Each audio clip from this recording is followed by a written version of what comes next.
Hello and welcome to Game Changer, brought to you by connorscoaching.com.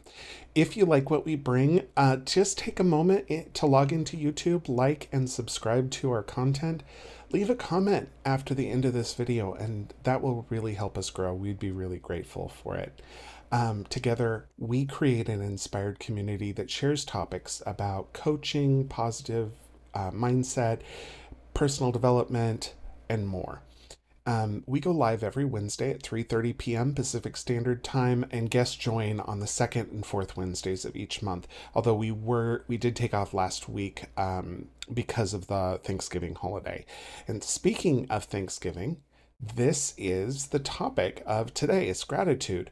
So let's get inspired around that. My name is Daniel Connor, and I am a certified professional coach. I am a proud member of the International Coaching Federation, and you can hire me when you are ready to change your perspective on life, to finally get unstuck, to learn practical habits that are going to transform your life, to live a happier and more fulfilled and exciting life, to boost your leadership potential and communication skills, and ultimately, my goal, that every client is able to look in the mirror and see the best version of themselves reflected back every day. It's about small steps every day so that every day that reflection is better and better.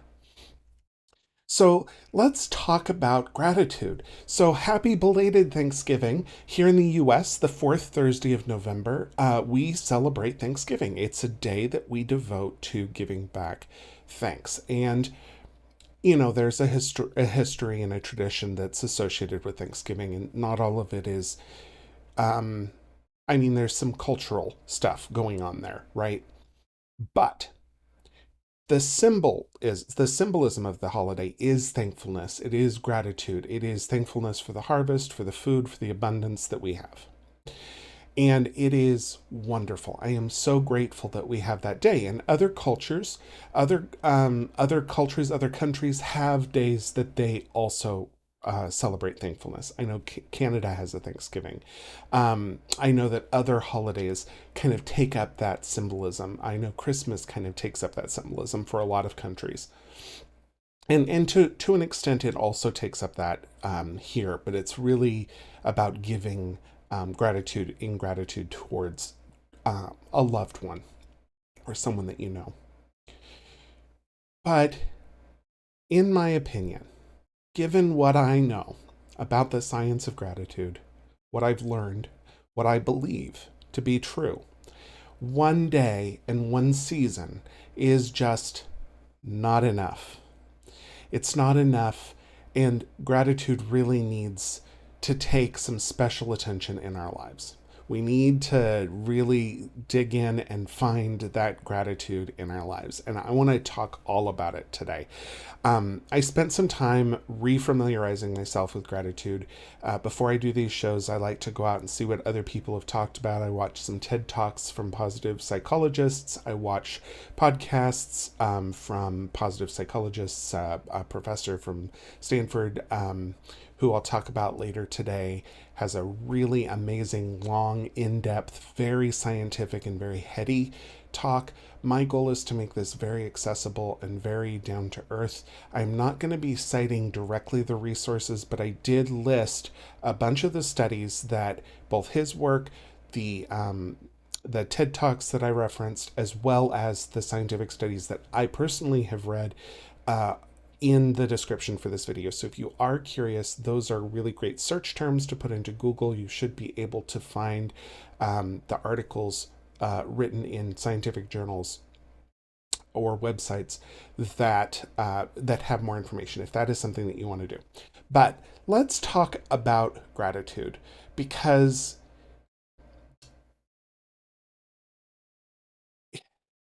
let's start with the definition. So, one of the things I want to point out before we get too far down is that this is a live show. And part of the reason for that is that this isn't scripted. I do write down some notes about things that I want to cover to make sure that I've got everything. But this is me. This is me unfiltered. This is me unscripted for the most part. And this is me talking with my heart to you. And my goal is that you see the most authentic version of me. And that is an important aspect of this show. So It's not going to be polished. We're going to make mistakes. And I am grateful that you are here for me to make those mistakes. So let's go ahead and take a step back. Let's define what gratitude means when we're talking about it today. The definition that we're going to work with is an expression or recognition of appreciation for a present state, excluding any other state of time. So that's a bit heady. Let's break it down. When I say an expression or recognition, I mean a saying, or writing, or singing, or dancing, or meditating, or any other form of expressing your gratitude on a conscious level through purposeful or mindful or habitual behavior. That is, that you are very present in it, that it's not just saying thanks to someone for holding the door open for you, but it's literally stopping, pausing, putting your mind in the right space, and literally making eye contact and saying, you know what, thank you so much for that. That's gratitude. Saying thank you when someone opens the door is polite, but that isn't gratitude because it doesn't tap into the psychological space necessary that gratitude represents. Okay, then we're going to move on to appreciation. This is real and true thankfulness that kind of speaks a little bit to that as well. This can't be faked. This can't be, this can't be backhanded. This can't be, I'm grateful that you're not such a jerk, right? That's not actually appreciation. Appreciation, when we're talking about it in the terms of gratitude, we're talking about things that you really are grateful for. For example, today we're going to be having potatoes for dinner. My husband prepared the potatoes at lunch. I forgot about them. I am so incredibly grateful for that effort. And I took time to express that gratitude to him right before coming live today. And that is different than if I just said, hey, thanks for taking care of the potatoes, and then came online, right?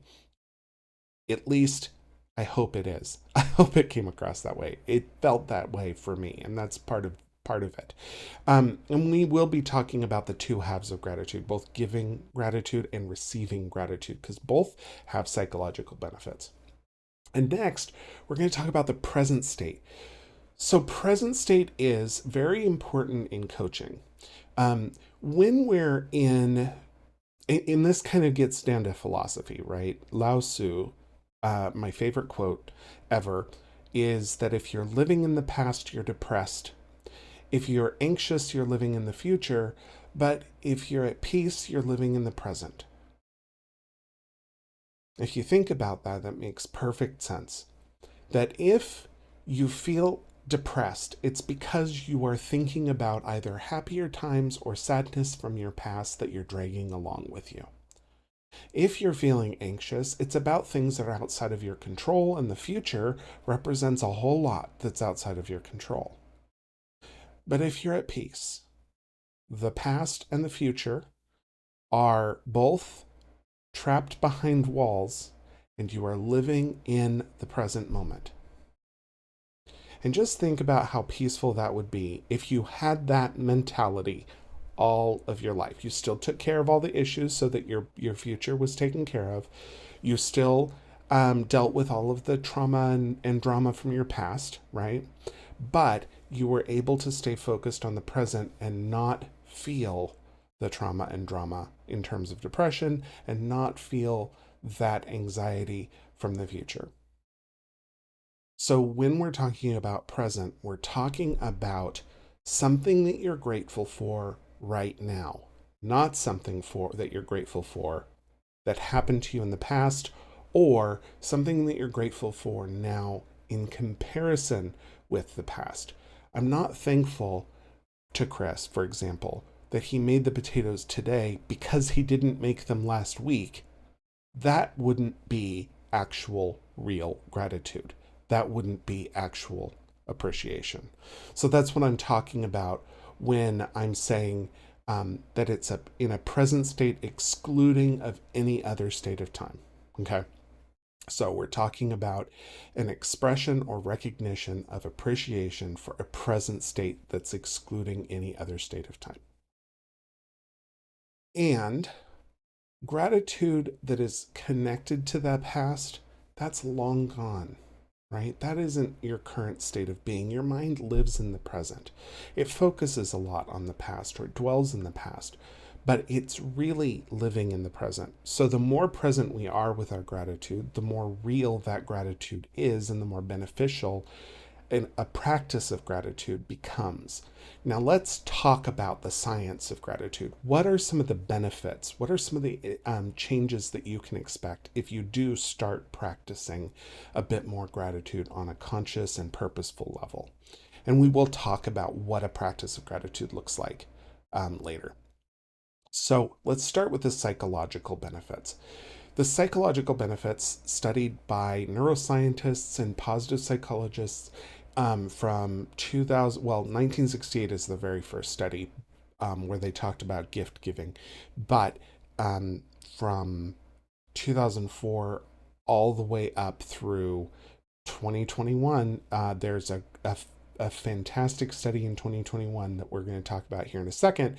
But the psychological benefits of gratitude, that you feel more positive emotions, that those positive emotions are more apparent. You have an enhanced mood in general.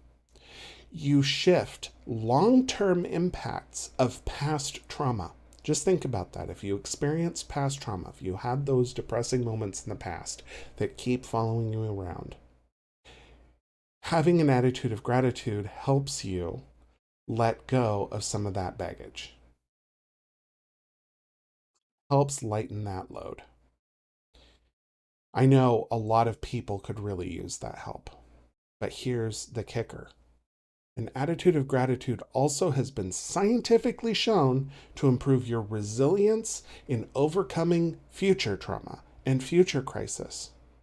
So it can also reduce the impact of bad experiences on your emotional well-being and well-being in your emotional health, right? So and there's also an enhanced awareness or experience of the present moment, which means that you're more aware of your situation, you're more socially engaged. There's a bunch of other social benefits that we're going to talk about, and and that leads to more peace, more fulfillment, more happiness. Socially, gratitude is really effective in social situations at creating relationships, at building personal sense of community. When you express gratitude towards other people, it actually makes you feel connected to them more than if you didn't express that gratitude to them, if you held that back. You experience more empathy. And you know, I know that empathy is a two-sided thing, right? But when you're expressing gratitude, when you're accepting of gratitude from other people, you're more connected to that emotional space, and that makes the empathy better, the empathy connection stronger, and as a result, you have stronger relationships. You have stronger relationships with others, and you have stronger relationships with yourself. Physically, and this is where it gets really interesting. I did not know about some of these things, but it has been scientifically demonstrated that gratitude can strengthen your immune system. It can reduce your pain by reducing it creates anti-inflammatory properties, or it changes the inflammatory properties of your body, and it can maybe be as effective, if not more effective, than some pharmaceutical treatments for pain. That is from a study from 2021. Again, all of those studies are listed down in the comments of the or the description for this video. So, when we experience and express gratitude, our brain releases my very favorite neurochemical, dopamine, which is the chemical of ecstasy and awe and happiness, but also learning and neural pathway creation and neuroplasticity, as well as serotonin. Both of these hormones in combination help us regulate stress, and it lowers our experience of stress hormones like cortisol. In addition, our brain also fires up a portion of the prefrontal cortex, the very front of the brain, that is responsible for figuring out what is going on around us, specifically the story or narrative of what's going on around us. And it increases our awareness of it so that we're less likely to jump into that fear bucket, that negative bias that we always have, that presumes that everything is going to happen to us or um, is all about us. It really helps us over time, because of the neuroplasticity, because of the dopamine, to create new neural pathways.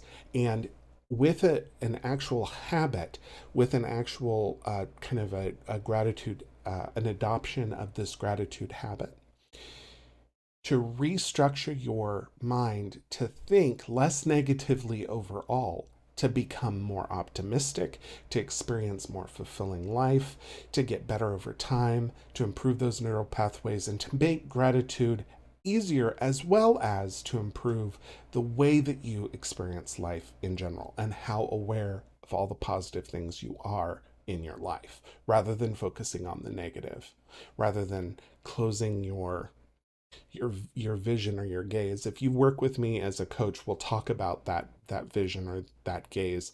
But basically, the more narrow your focus is, the more depressed you tend to be. The more wide your focus is, the more aware you are of the world around you and of other people and of yourself and of your situation, and the more happy you tend to be. That's not always true. There are circumstances that are totally natural to feel down about. The death of a loved one. My family is experiencing that right now. That is a totally natural thing to feel discomfort around. Gratitude helps you be more resilient to it. It helps you be more empathetic towards other people. It helps you go through that process. It is not a fix. It's not a quick fix. In fact, this is not a quick fix at all, and that's where we're really going to next. This is a sport that you are going to have to work on to get good at. There is no pill that's going to make you grateful. There's no practice that you just do once a week and then you're done. I mean, it is simple. It can be 3 times a week for 5 minutes a day, but there's no quick fix here, right? When you adopt a practice of gratitude, what you are doing is you're getting better over time, and it's hard work, especially if you've never done anything like this. And for some of us who are more negatively inclined in terms of our negative bias, it is harder than others. For some of us who've experienced greater trauma in our pasts, it is harder for us to see the positivity in the world around us and to put that in a positive framework. It is conscious effort. So let's talk about a practice of gratitude. And I have 3 levels here that are kind of based off of the work of kind of modern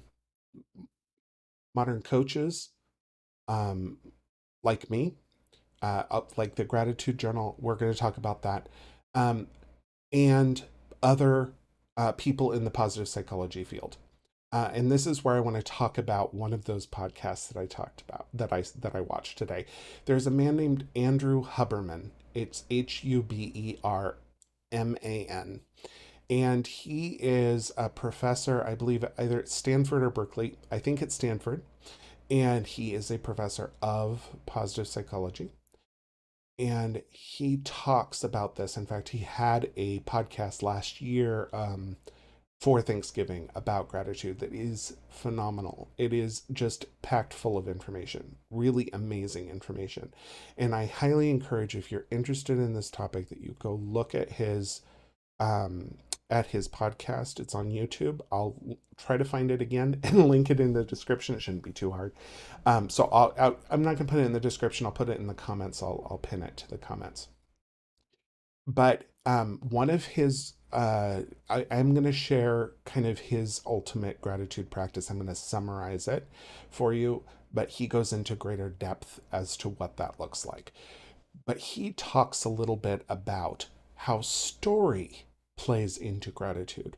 And it's very interesting to me because what what he found is that the parts of the brain that are connected or fired up by gratitude are also kind of attached to or fired up by storytelling and empathy. And in fact, help us empathize with character from stories. It seems to be the part of the brain that recognizes ourselves within a story so that we can learn the lesson of the story. So his gratitude practice is really is reflective of that. Let's talk about the very intro step. So if you had very little time to devote, let's say you had 5 minutes and you had 3 days a week to do it. Probably an intro to gratitude journaling is for you. And an intro to gratitude journaling is not going to be an end all fix. It is the intro step. It is a beginner step for, how to swim the breaststroke, right? You're not going to be doing an Olympic event at the end of the practice, but you will be definitely on your way and much better off as a result of it. In fact, one of the physiological benefits that Mr. Huberman or Dr. Huberman, I'm not sure. But one of the things that he mentioned was that it also regulates your heartbeat, your resting heartbeat, specifically during times of stress. So the more gratitude you express, the less your heart is going to strain during times of stress. Wow. Right? Why would we want to do this? This seems to be something we should be teaching everyone to do. So, gratitude journaling. And and he brings up a couple of points. When we do gratitude journaling, when we talked about gratitude journaling in the past, we say write down 3 things you're grateful for every day. Well, studies show that that's not as effective as some other things you could do, but with a couple of little steps, you can make that more effective. So what we're going to do is 3 times a week, we're going to decide what those 3 things are. We're going to think it through first. Okay. So while you're having your morning coffee and you're thinking about your day, you're going to think about 3 things that you're grateful for. And if you're having a really rough day, you can always go to, hey, I'm breathing air right now. That is something to be grateful for. There are people who don't have that anymore, right? And it's again, not to compare, but that is a state that is a state that you presently are experiencing that it's not necessarily a given. So you always have at least that one, and you could find more. I'm certain of it. You're warm. You don't, you're not starving, perhaps. You have internet. You're able to watch this video. Whatever you're able to come up with. You're going to come up with a list of 3 things that you're grateful for. Then you're going to take a second to clear your mind. You're going to do this with a breathing technique. We've talked about box breathing on here. It's in for 4, hold for 4, out for 4, pause for 4, and repeat. You can also do kind of a more in any other breathing technique that you want. I've heard of dragon breathing, which is where you close one nostril and you breathe really forcefully through your nose, and then you repeat through the other side. There's also the forced breath where you're very vocal when you breathe with a ha ha sound, right? Sorry for if that was too loud on the microphone. Um, but whatever you do, you're going to use this as a breathing method. And one of the things that breathing does is that it helps you create a conscious link to your body. And that consciousness can really help improve your conscious focus during the next bit. You're going to get a piece of paper and you're going to write. You're going to write those three things down that you're grateful for, and you're going to be specific about why you're grateful for them, how it makes you feel, and you're going to include details. And if you can, try to write down something that someone else has shown you gratitude for within the last 24 hours. That's a bonus. That's an add-on if you can. And don't slip into habit. Avoid the desire for your brain to just let you go into autopilot, or to really think about what was that third thing, um, and get distracted by this. Make this a meditative approach. Try to keep it within a 5-minute period, and try to do it regularly, at least 3 times a week. Now, when coaches suggest doing it daily, it's not about that you're going to get more benefit from doing it daily. About 3 times a week is probably the the optimal amount. However, you're more likely to not forget it if you do it daily. It's going to be easier for you to create a habit if you do it regularly. It takes about 30 days to create a habit, but after 30 days, you're going to be in more danger of going into that subconscious space. So keep that in mind. I'd rather have you struggle to hold on to that consciousness and stay conscious than to slip into that unconscious space and make it a habit, right? Because it's going to be more useful as a journaling if you're going to do that gratitude journaling. Andrew Huberman, he has a really interesting point that storytelling is more effective. His suggestion is that 3 times a week for about 5 minutes that you focus on a story of gratitude that you have. And you can write it out as a bullet or as a narrative, either or. You could do a 3-page, he talks about a 3-page story or bullets. It doesn't really make a difference. But the point is to focus on how you felt expressing gratitude towards someone else, or how you felt receiving the gratitude from someone else. And he also talks about the importance of that kind of breathing, that autonomic reset, where you do a breathing meditation before you do this gratitude effort. You're going to record what you were grateful for or what the other party was grateful for, but you're going to do it in terms of a story. You're going to talk about how you were before the gratitude or the event, or how the other person felt before the gratitude was expressed. Then you're going to talk about the thing that you were grateful for or the thing that they were grateful for. And then you're going to talk about how the gratitude was expressed. You're going to talk about how you felt expressing the gratitude or having the gratitude expressed to you.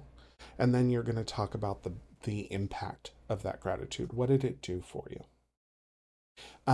By telling a story like this, the idea is that it really fires up that prefrontal cortex even more and triggers a couple of other brain signalers, I believe.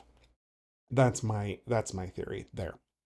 Now, here's my advanced practice here. And this really comes from, again, his podcast, but something that he said that was pretty profound.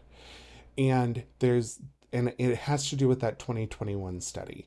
In the 2021 study, they showed documentary footage of people experiencing stories of gratitude. So it was stories of, people who survived genocide, and how grateful they were about how they didn't die through these traumatic, horrible, horrible experiences.